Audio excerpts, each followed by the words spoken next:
Vamos orar ao nosso Deus antes de voltarmos ao Salmo 19, antes de falarmos da palavra de Deus como o bem mais precioso que nós temos. E antes de eu orar, pense nisso. Temos falado sobre esse tema, é a 9ª mensagem sobre esse tema, não é? E a pergunta que a gente sempre deve estar fazendo é: quando eu vou para as Escrituras, eu estou indo diante do maior tesouro que um ser humano pode ter aqui nesse mundo?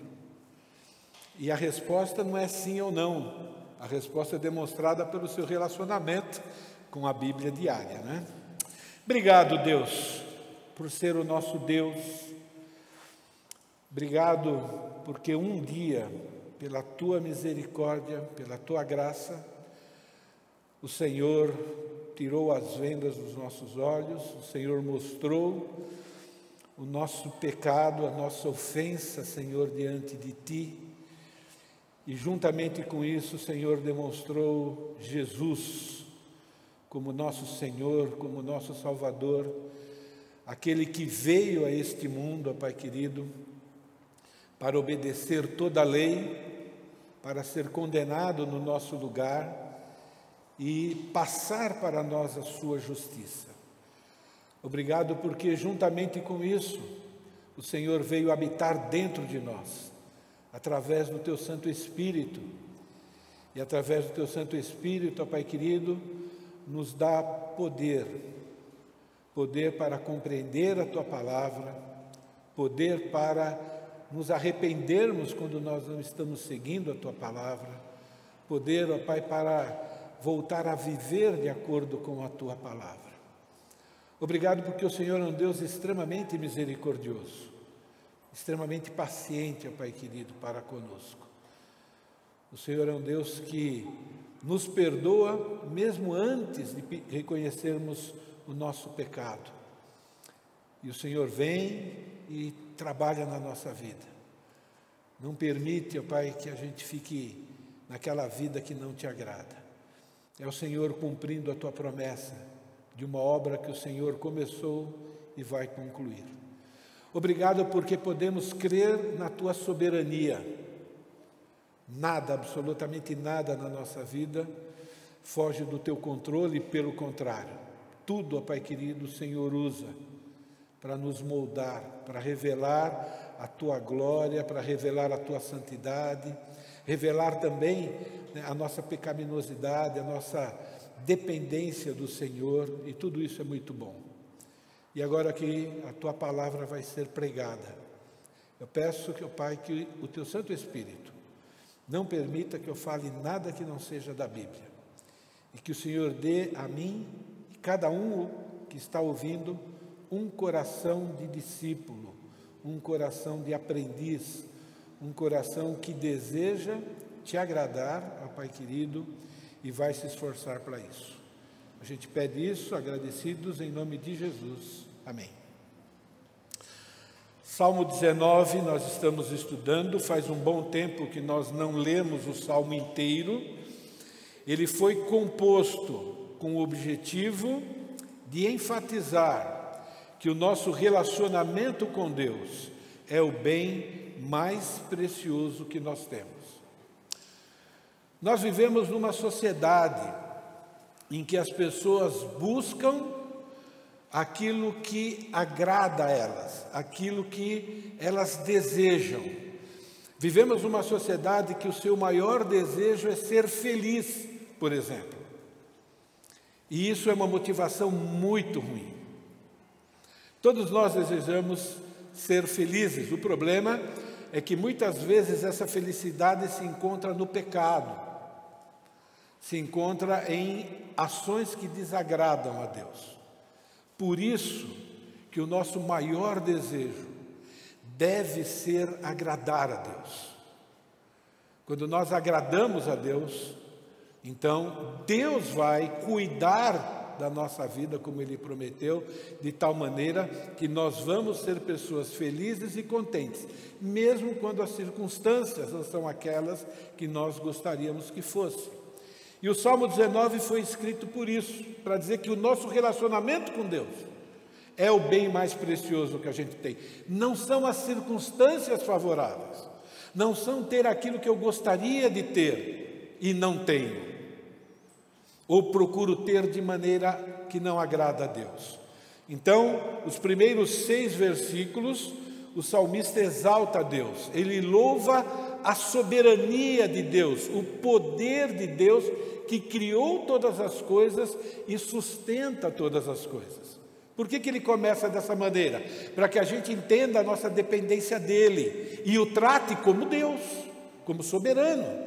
Os céus declaram a glória de Deus e o firmamento proclama a obra das suas mãos.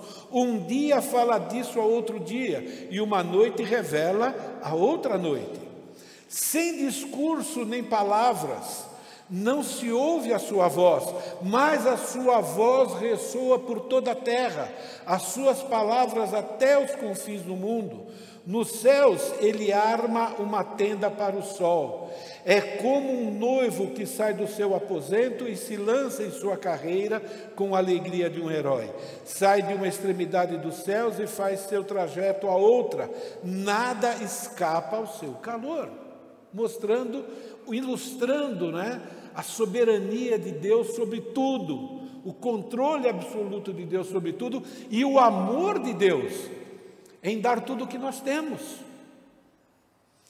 No versículo 7 até o versículo 11, desculpe, pensei que estava funcionando, nós temos a parte central do Salmo, que é a parte que nós estamos pregando. O salmista exalta a Deus, louvando a sua sabedoria, o seu amor, a sua justiça, a sua bondade em dar aos homens, às suas criaturas, a sua lei, os seus ensinos, os seus conselhos. Por quê? Porque os ensinos de Deus garantem a melhor qualidade de vida para aqueles que confiam nela, para aqueles que a buscam dessa forma. A lei do Senhor é perfeita e revigora a alma. Os testemunhos do Senhor são dignos de confiança e tornam sábios os inexperientes. Os preceitos do Senhor são justos e dão alegria ao coração. Os mandamentos do Senhor são límpidos e trazem luz aos olhos. O temor do Senhor é puro e dura para sempre. As ordenanças do Senhor são verdadeiras e todas elas justas. Mais desejáveis do que o ouro, do que muito ouro puro. São mais doces do que o mel e as gotas do favo. Por elas o teu servo é advertido, e a grande recompensa em obedecer-lhes. Vocês percebem aí porque é que Deus nos deu a sua palavra, quais são as intenções de Deus ao nos dar a sua palavra e as bênçãos de seguir a sua palavra. E o salmista encerra exaltando e louvando a Deus por sua misericórdia. Depois que a gente tem a revelação da palavra, o que é que nós descobrimos? Descobrimos áreas da nossa vida que não são exatamente conforme a palavra, mas revela um Deus pronto, paciente. Cuidado com o que eu estou dizendo, Tolerar os nossos pecados, no sentido de não nos punir rapidamente com severidade, pelo contrário, um Deus que nos avisa, nos alerta, porque Ele quer que a gente se arrependa e que siga os seus caminhos. E aí ele diz: quem pode discernir os próprios erros? Absolve-me até daqueles que eu desconheço. Olha, é um Deus que muito misericordioso. Como eu costumo dizer, eu sou bem pior daquilo que eu penso a respeito de mim, e muito mais do que vocês pensam a respeito de mim. E o salmista reconhece isso. Também guarda o teu servo dos pecados intencionais, que eles não me dominem. Então serei íntegro, inocente de grande transgressão. que as palavras da minha boca e o meditar do meu coração sejam agradáveis a Ti, Senhor, rocha minha e meu Redentor. E só pode ser agradável se a gente tenha o versículo 7 até o versículo 11 como uma verdade na nossa vida. Então, nós estamos falando já há um bom tempo que o desejo de conhecer a lei de Deus para obedecer com contentamento, não para obedecer porque Deus vai me castigar, não, obedecer com alegria, com contentamento e profunda gratidão é a prova que comprova que o meu relacionamento com Deus e o seu também é o nosso bem mais precioso. O ensino central desse salmo é o nosso relacionamento com Deus. E o nosso relacionamento com Deus só tem um jeito de ser medido e avaliado. É através do valor que nós damos à palavra de Deus, isso é, o quanto nós a buscamos, o quanto a gente se aprofunda, o quanto nós queremos entender e depois obedecer. É desse jeito que a gente pode avaliar o nosso relacionamento com Deus. Nós começamos a estudar as qualidades da lei de Deus, então a gente já estudou que somente a lei de Deus é perfeita e poderosa para restaurar o caráter do homem. Somente através do Evangelho é que nós vamos ser transformados em nova criatura. O Evangelho é a palavra de Deus. Somente a lei de Deus fornece princípios confiáveis, capacitando quem a segue a escolher a melhor decisão em todas as áreas da vida. Isso é, os testemunhos do Senhor são dignos de confiança e tornam sábios os inexperientes. Nós já vimos a terceira qualidade: somente a lei de Deus garante justiça igualitária, provendo equilíbrio mental e emocional para quem a segue. Versículo 8, a primeira parte: os preceitos do Senhor são justos e dão alegria ao coração. Ele nos transforma e nos dá equilíbrio emocional. E nós estamos estudando a quarta qualidade e o quarto benefício da lei de Deus. Somente através da lei de Deus o ser humano pode ver a si mesmo como realmente é, e todos nós somos pecadores, no que deve ser santos, isso é, a imagem e semelhança de Jesus, e como ser transformado. Quais são os ensinamentos bíblicos, as mudanças bíblicas práticas que Deus quer que a gente faça. E essa qualidade e essa verdade faz parte da segunda parte do versículo 8. Os mandamentos do Senhor são límpidos e trazem luz aos olhos. Nos capacita a ver como nós realmente somos e aquilo que Deus deseja para a nossa vida. Vocês se lembram? A palavra hebraica usada aqui para mandamentos é uma palavra que significa ordens de prudência. Vocês se lembram disso? Então foi usado isso para mostrar que os mandamentos do Senhor é que produzem sensatez, é que produzem uma mente sã no ponto de vista de Deus. Um dos objetivos de Deus ao nos dar o seu mandamento ou os seus mandamentos é nos livrar de decisões imprudentes, resumido na palavra pecado. O pecado, fazer diferente do que Deus manda, sempre vai produzir frustração, sempre vai produzir sofrimento.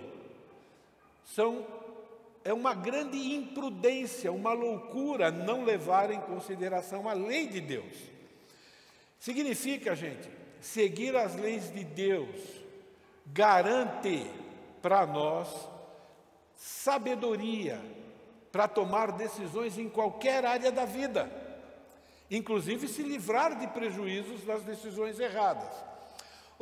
Veja esse ensino que já está aí de Gálatas, porque muitas vezes a gente usa texto do Antigo Testamento, esquecendo que o Novo Testamento é uma interpretação do Antigo Testamento. Inclusive, a gente não deveria usar, muito esse termo Antigo Testamento, Novo Testamento. É a Bíblia, é a palavra de Deus. E veja bem esse texto: não vos enganeis, de Deus não se zomba. São textos que a gente às vezes não gosta nem de ouvir, não é? Porque alguém pode falar, mas como é que eu nunca zombo de Deus? Eu digo, cuidado, nós zombamos de Deus muito mais do que a gente pensa. Pois aquilo que o homem semear, isso também ceifará. Porque o que semeia para a própria carne, colherá corrupção. Quando ele fala da própria carne, está falando dos nossos desejos diferentes da palavra de Deus. Então, quem semeia para a própria carne, colherá corrupção. O que semeia para o Espírito, e ele está falando agora daquela parte da transformação, nós somos novas criaturas, por quê? Porque o Espírito Santo agora vem habitar dentro do salvo, e agora nós somos seres que são conduzidos pelo Espírito Santo. Então, quem semeia para o Espírito, do Espírito colherá a vida eterna. E ele não está falando aqui da vida após a morte só. Vida eterna é qualidade de vida. Quem vai para o inferno vai viver eternamente ou vai morrer? Quem vai para o inferno não vai viver eternamente no inferno? Então, quando a gente fala de inferno, nós estamos falando de qualidade de vida depois dessa. Então, vida eterna se refere a uma qualidade de vida que a pessoa começa a experimentar no momento em que ela se rende a Jesus. E a partir dali, ao seguir as instruções de Deus, as instruções de prudência, vai livrá-la de uma vida infernal aqui nesse mundo e também no outro, E ele termina assim: e não nos cansemos de fazer o bem. O que é o bem, gente? O bem é a mesma coisa de quando nós ensinamos sobre vestimenta e comportamento, que diz que são boas obras. O bem é as instruções de Deus, de Gênesis a Apocalipse. Não são apenas aqueles pequenos atos esporádicos que a gente decide fazer de vez em quando. Entende? E não nos cansemos de fazer o bem. Não nos cansemos de seguir a lei de Deus, a lei prudente de Deus. Ele diz, porque ao seu tempo ceifaremos, se não desfalecermos. E por que ele termina desse jeito? Porque da mesma forma que nem sempre Deus pune o nosso pecado instantaneamente, todos nós sabemos aqui como Deus é longânimo às vezes em lidar com o nosso pecado. Nem sempre a nossa obediência ela é recompensada instantaneamente.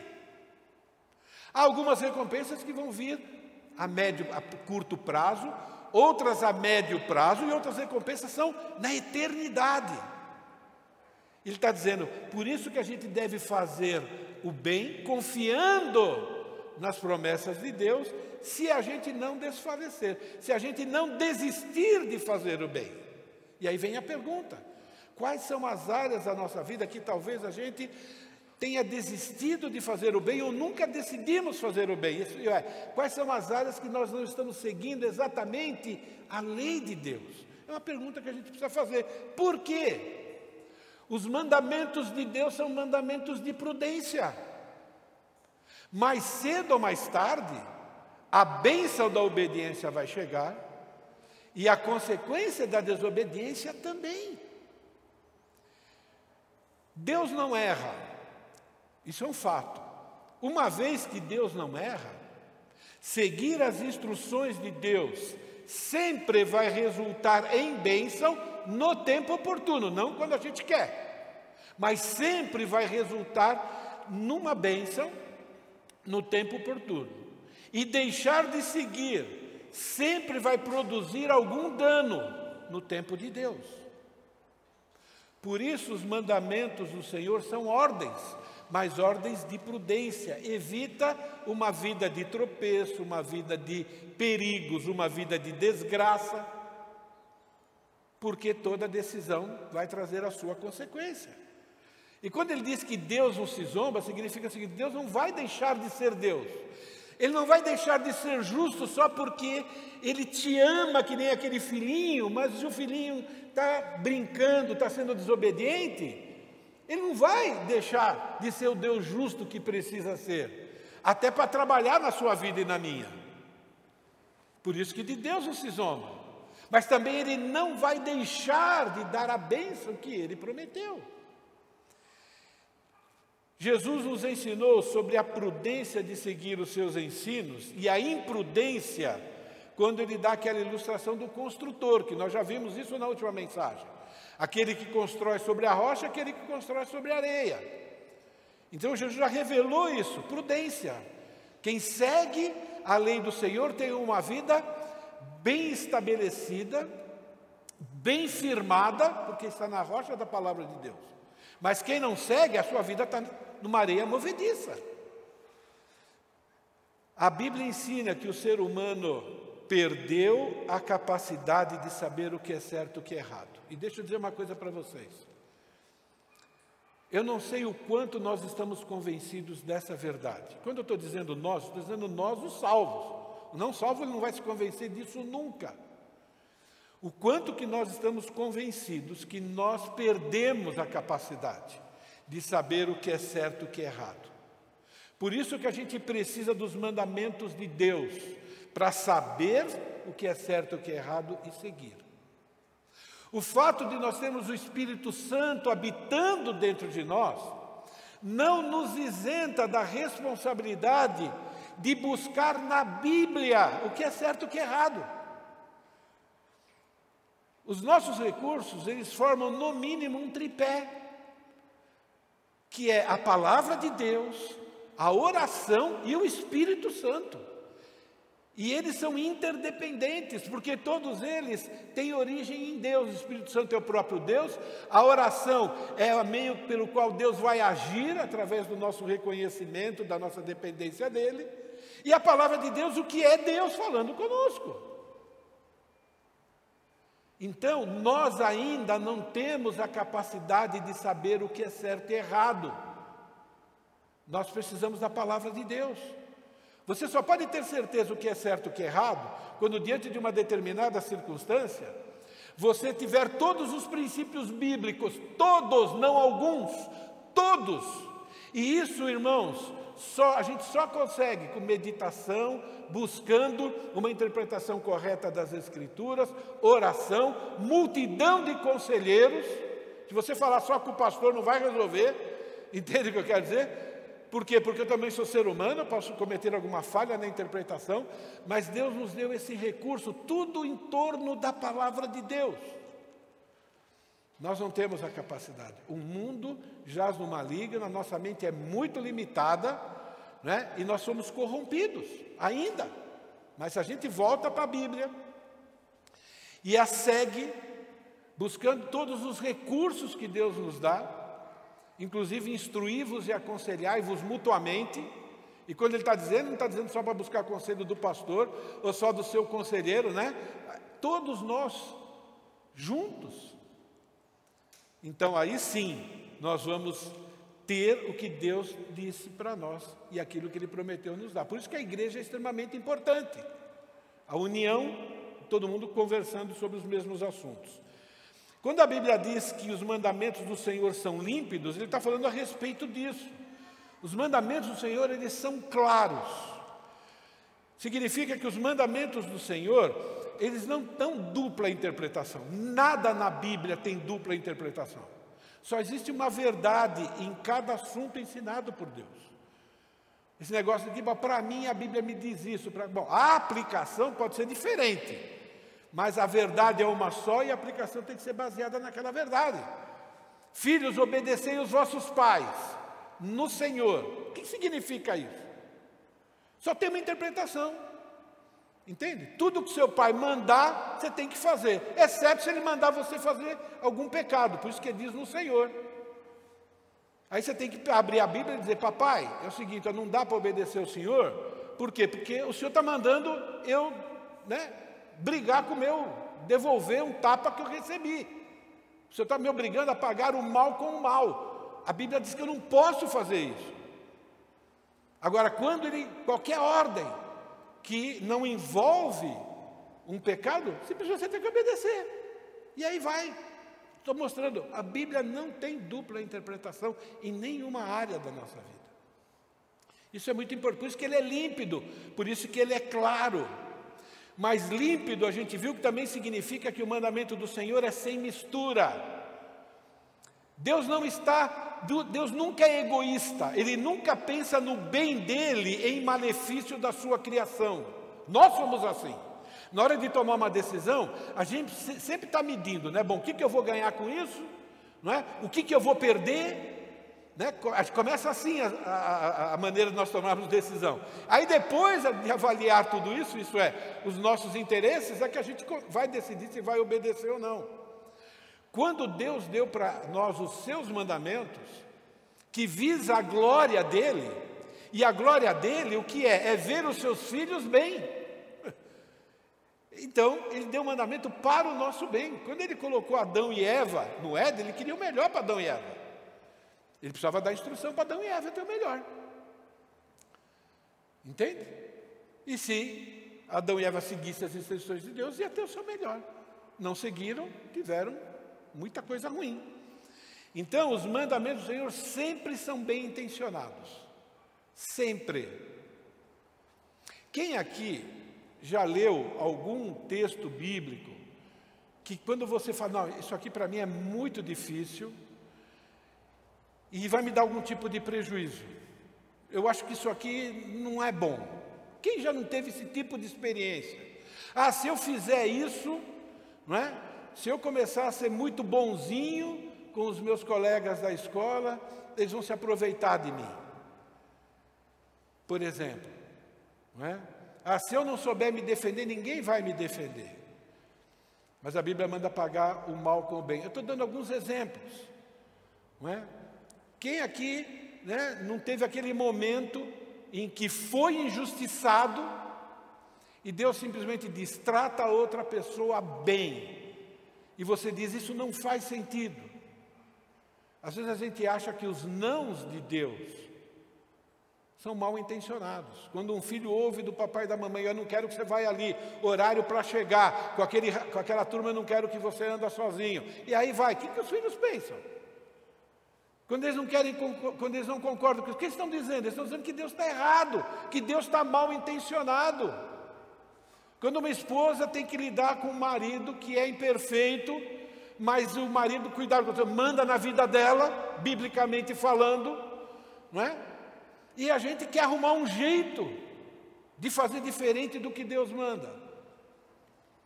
Quando os maridos ouvem que as esposas são auxiliadoras idôneas, significa que a gente precisa conversar com elas e saber o que elas pensam sobre todas as áreas da nossa vida. E a gente não faz isso. O que a gente está dizendo? Que Deus está bem intencionado. Vocês estão entendendo o que eu quero dizer? Então é sem mistura. Deus tem boas intenções nos mandamentos que nos agradam, aquelas promessas, né, que a gente fica citando, né, e até vive à luz delas, mas também é bem intencionado nos nãos, naquilo que nós gostaríamos que fosse diferente, e Deus está dizendo, ó, assim é melhor. Deus nos deu os seus mandamentos com pureza de intenção e ação. Ele nunca deseja o nosso mal. Jeremias, porque, escutem essas palavras, não é a minha voz, porque a voz de Deus é muito mais bonita do que a minha. Então, ouçam essas palavras como Deus falando com você. Deus falando exclusivamente para você. Porque sou eu que conheço os planos que eu tenho para vocês, diz o Senhor.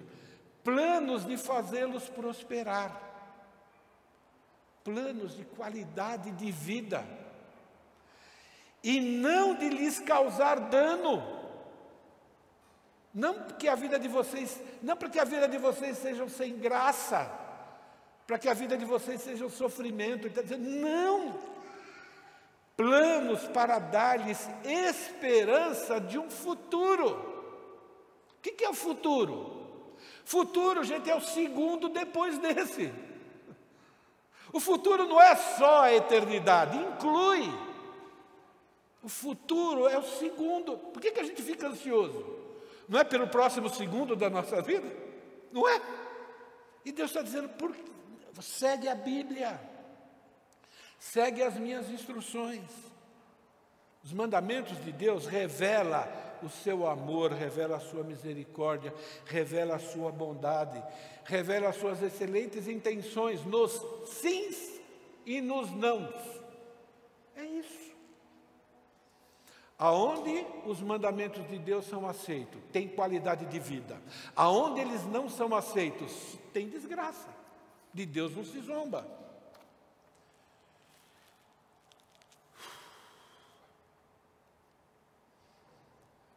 Você precisa dos mandamentos de Deus para ver a si mesmo como realmente é, o que deve ser e como ser transformado. Nas últimas 3 semanas, eu descobri que eu era muito mais egoísta do que eu pensava, muito mais invejoso do que eu pensava, e não estar nem aí para Deus muito mais do que eu pensava. Só tenho isso para falar para vocês. Nas últimas 3 semanas, eu comecei a perceber, diante de situações que Deus está permitindo na minha vida, que no começo eu estava bem chateado e que agora eu estou bem contente. Entende? Coisas bobas. Eu estava quase que bem parecido com os fariseus, né? Coando mosquito e às vezes engolindo camelo. Mesmo fazendo meu devocional todo dia. Fazendo meu devocional todo dia. Entende? Eu preciso ainda dos mandamentos para me ver como eu sou. Quando eu falei para vocês que Deus não me levou dessa vez, não estou sendo dramático, é só uma brincadeira, não é? Mas foi de propósito, Ele não me levou, sabe por quê? É porque ainda tem muita coisa que precisa mudar na minha vida. E isso é bom. Entende? Isso é bom. Gente, essa é a nossa maior necessidade. É a maior necessidade do descrente e a maior necessidade do crente. A nossa maior necessidade, ver como nós realmente somos. E graças a Deus, que Deus não mostra para nós o que a gente realmente é de uma vez só. Senão a gente pega um revólver e pá! Ele não faz isso não. Ele é muito paciente. Porque Ele é misericordioso.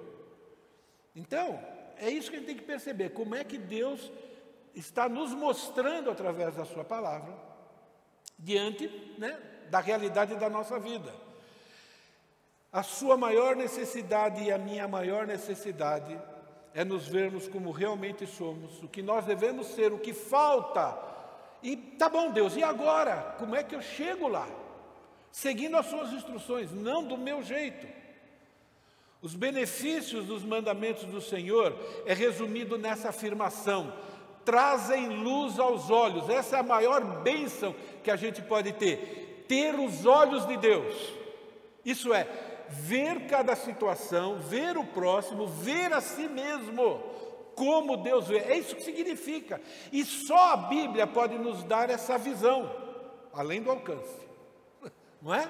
Só a Bíblia, nada mais do que a Bíblia. Trazer luz aos olhos está diretamente ligado a límpido.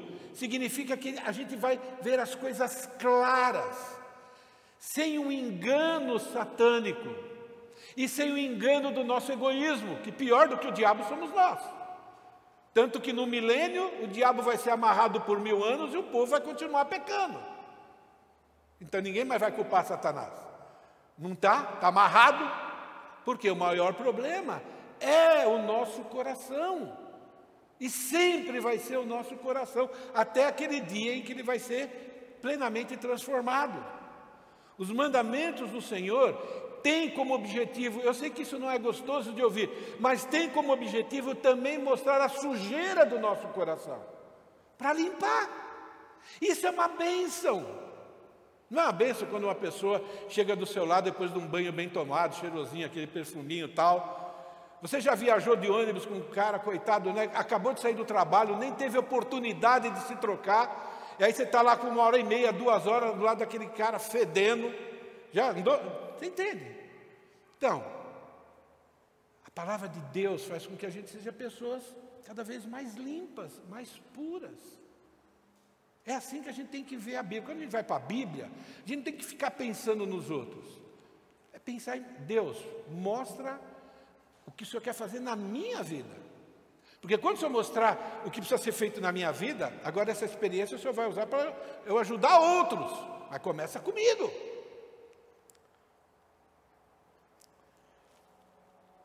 Jesus ensinou sobre a importância de ter a palavra de Deus como luz para os olhos. Os olhos são as lâmpadas do corpo. Gente, isso aqui se aplica a cego. Então é lógico que ele não está falando, de olhos só, físico. Tá bom? Os olhos são as lâmpadas do corpo. Quando os seus olhos forem bons, igualmente todo o seu corpo será cheio de luz. Mas quando forem maus, igualmente o seu corpo estará cheio de trevas. Os olhos aqui é uma figura de linguagem para os desejos do nosso coração. Ainda não vai mudar. Faço o que faço porque quero o que quero. Faço o que faço por causa dos meus desejos. Somente as instruções de Deus mostram para nós o que é bom e o que é perverso. E eu preciso, o meu coração precisa que Deus me diga o que é bom e o que é ruim. E me capacite a desejar o que é bom, ou desejar o que é bom e rejeitar o que é ruim. Se os olhos da pessoa, se o coração da pessoa, se os desejos da pessoa é dirigido pela palavra de Deus, que é boa, que é límpida e que é perfeita, as decisões serão o quê? Luz, qualidade de vida. É isso que significa, entre outras coisas, os olhos. São os desejos. A Bíblia vem para mostrar quais são os nossos desejos ruins para a gente jogar fora, mostrar quais são os desejos saudáveis para a gente adotar para a nossa vida, e agora nós vamos desejar isso para a nossa vida. Os mandamentos do Senhor são tão benéficos. Ele é tão benéfico até quando a pessoa peca. A palavra de Deus não nos dá uma solução para o nosso pecado. A palavra de Deus nos ajuda a arrependimento. E olha o que o Salmo diz: como é feliz aquele que tem as suas transgressões perdoadas. Ele está dizendo, feliz é um pecador, mas é um pecador que reconhece o seu pecado, que busca o perdão, e só busca perdão de verdade quem está pronto agora para mudar de comportamento. Pedir perdão sem querer mudar de comportamento, você não está pedindo perdão. Mas olha, como é feliz. Jesus afirma que se seus olhos forem maus, o resultado é trevas, mais pecado, muito mais sofrimento. Os olhos são as lâmpadas do corpo. Quando os seus olhos forem bons, igualmente todo o corpo estará cheio de luz, mas quando forem maus, igualmente o seu corpo estará cheio de trevas. Se os meus olhos são maus, isso é, se o meu coração deseja o pecado, o que meu corpo vai fazer? O pecado. E qual é a consequência do pecado? Mais pecado e, consequentemente, mais sofrimento. Trevas aqui é sinônimo de maldade, é uma figura de linguagem. Pecado sempre vai trazer dor e sofrimento. Eu vou encerrar em breve, mas eu quero que vocês pensem nisso. Jesus afirma que as pessoas o rejeitam por causa dos olhos. As pessoas rejeitam Jesus por quê? Porque amam mais as trevas. Este é o julgamento. A luz veio ao mundo. A luz aqui é Jesus, com o seu ensino e com a sua palavra. Mas os homens amaram mais as trevas e não a luz, porque as suas obras eram más. Quem pratica o mal odeia a luz e não se aproxima da luz, temendo que as suas obras sejam manifestas. Treva aqui, irmãos, é desejo pelo pecado. Quando você prega o evangelho para alguém, você já descobriu por que eles rejeitam? Todos, o motivo é o mesmo. Eles não querem seguir Jesus. Eles não querem abandonar o pecado deles. Quando a gente fala e mostra o pecado, uns nem acreditam que é pecado. Eu já ouvi de pessoas dizendo, olha, quando eu for mais velho, eu vou pensar nisso, agora eu quero aproveitar a vida. Eu ouvi isso várias vezes. O que eles estão dizendo? Eu amo mais o jeito que eu estou vivendo agora, eu amo mais essa. É por isso que as pessoas rejeitam Jesus. É o único motivo das pessoas rejeitarem Jesus. Elas querem continuar vivendo do jeito que elas estão vivendo até aquele momento. Por isso a Bíblia afirma que Deus planejou um período de intensa trevas, um período de grande sofrimento que vai vir sobre aquelas pessoas que decidiram amar mais as trevas do que a luz. As pessoas que decidem amar mais as trevas do que a luz, elas vão colher aquilo que estão plantando. Por exemplo, quando chegar no inferno, eles vão colher aquilo porque é aquilo que eles amavam. Eles amavam o pecado e agora o resultado do pecado é aquilo. Mas vai ter um período aqui no planeta Terra, antes das pessoas chegarem no inferno, na qual Deus está dizendo, bom, é isso que vocês querem? Querem continuar? Quer ver o resultado de vocês terem rejeitado as trevas? E agora vai vir a grande tribulação. É mais ou menos o que aconteceu lá em Romanos, quando as pessoas rejeitam a Deus depois de ver a criação, e Deus diz, agora eu vou entregar vocês para a própria vontade de vocês. E aí começa toda aquela nojeira e a qualidade de vida, né, que as pessoas sem Deus têm. Derramou o quinto anjo a sua taça sobre o trono da besta, cujo reino se tornou em trevas. Então veja bem, quem está reinando aqui, nessa circunstância, é o diabo, tá bom? Agora, o resultado, o diabo não veio para roubar, matar e destruir? Então, o reino todo, o planeta todo, terra, se tornou em trevas.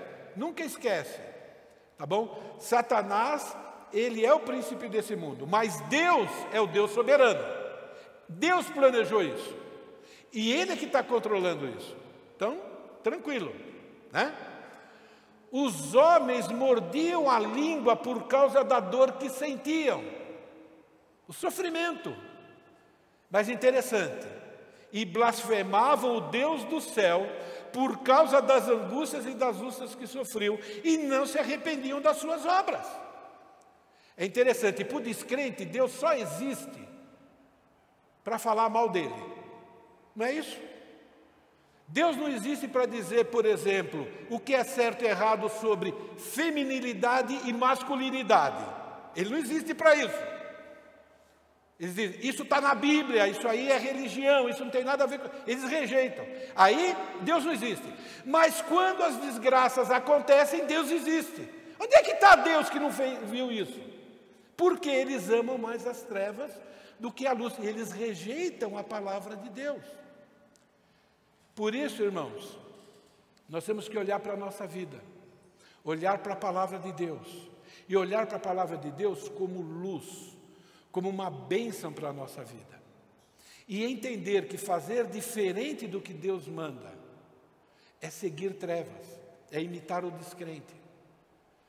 O descrente não foi feito para confiar nas Escrituras, mas nós somos novas criaturas, criadas em Cristo Jesus, capacitadas por Ele, para entendermos a Bíblia como boas obras de verdade, como bem para o próximo, no nosso relacionamento com Deus e também para a nossa própria vida.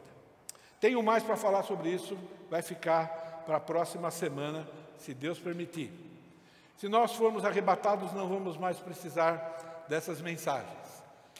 Mas vai ter mais ensino lá, para a honra e glória do nosso Deus. Amém? Obrigado, Deus, pela Tua palavra. Algumas coisas são difíceis de ouvir, outras são mais fáceis, ó Pai querido, mas nós somos um povo que decidimos, ó Pai querido, pela Tua graça, viver para Te agradar.